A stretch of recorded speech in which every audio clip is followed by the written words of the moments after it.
It's no secret that the better you are able to perform in the events at Special Forces Selection, the more likely you are to succeed. But so often I see aspiring Green Berets make these 5 common mistakes that waste time, undermine their performance, or set themselves up for injury. Let's get into it. And number 1 is just doing random gut check style workouts, thinking that's going to get you ready for selection, or better yet, signing up for your local CrossFit gym and expecting that to translate 100% to your performance at selection. Selection is an endurance event first, meaning you have to have the aerobic conditioning and the impact resistance to be able to put in a lot of miles day after day without breaking down. Focusing on 30-minute metabolic conditioning sessions and endless burpees that lacks the specificity needed at selection is not going to cut it. Instead, we want to focus on systematically increasing mileage, both running and with a ruck, and use the strength training to support that, not just see how hard we can push. Number 2 is not prioritizing nutrition. When I talk to guys who are training for selection,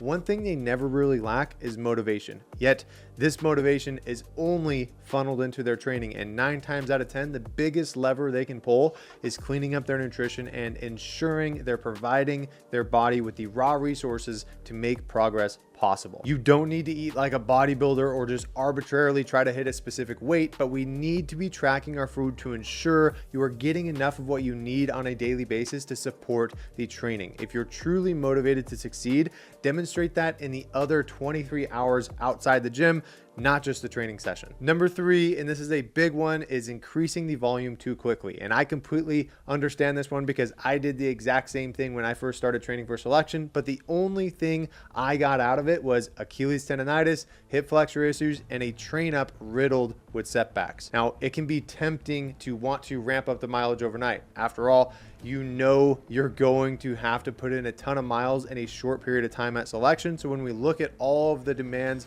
of the course, we tend to think our training is worthless if it doesn't directly mimic the volume you're going to see at selection. But it's important to remember that selection is the test. Our goal in training is to gradually increase the stress we're placing on your system and get your body to adapt, and ultimately to drive up your baseline performance levels. This will help you perform in the test. We don't need to just constantly mimic it inside of training. Number 4 is overemphasizing a specific number on your big lifts. Things like the squat, deadlift, bench, or overhead press, or variations of those movement patterns are great movements to include in your plan. But we want to understand the purpose behind including these strength movements in the first place, which is to support our performance outside the gym. That means when we're doing them, we always want to prioritize quality movement first and foremost, and never sacrifice form just to hit a specific number, thinking that's what's going to be the deciding factor as to whether or not you get selected. Selection is not a powerlifting meet. And although those movements are great for building the systemic strength that can support our performance,